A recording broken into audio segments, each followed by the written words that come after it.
सोलापूर महानगरपालिका निवडणुकीत भाजपच्या उमेदवारांनी प्रत्येक मतदारांपर्यंत पक्षाची ध्येय धोरणे थेट संपर्काच्या माध्यमातून पोहोचवावीत असे आवाहन पालकमंत्री जयकुमार गोरे यांनी केले. शनिवारी हॉटेल बालाजी सरोवर येथे आयोजित उमेदवारांच्या बैठकीत त्यांनी निवडणूक रणनीतीबाबत मार्गदर्शन केले. यावेळी आमदार देवेंद्र कोठे, पश्चिम महाराष्ट्र संघटन मंत्री मकरंद देशपांडे, शहराध्यक्षा रोहिणी तडवळकर यांच्यासह भाजपाचे पदाधिकारी उपस्थित होते. पालकमंत्री गोरे म्हणाले की भाजप राज्य व केंद्रात सत्तेत असल्याने सोलापूरसाठी मोठ्या प्रमाणात निधी उपलब्ध होऊ शकतो. धूळमुक्त सोलापूर, 892 कोटींची पाणीपुरवठा योजना, विमानसेवा, IT पार्क, लाडकी बहीण योजना यांसारखी विकास कामे नागरिकांपर्यंत पोहोचवावीत. प्रत्येक प्रभागात संपर्क वाढवून मतदार यादीतील प्रत्येक मतदारापर्यंत पोहोचणे गरजेचे असल्याचे त्यांनी स्पष्ट केले.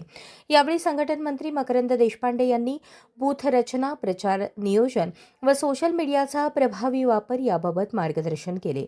सोलापूर महानगरपालिकेची निवडणूक भाजपासाठी प्रतिष्ठेची असल्याने सर्व तांत्रिक प्रक्रिया काटेकोरपणे पूर्ण कराव्यात असे ते म्हणाले. शहराच्या सर्वांगीण विकासासाठी नागरिकांचा विश्वास संपादन करण्याचे आवाहनही त्यांनी उमेदवारांना केले.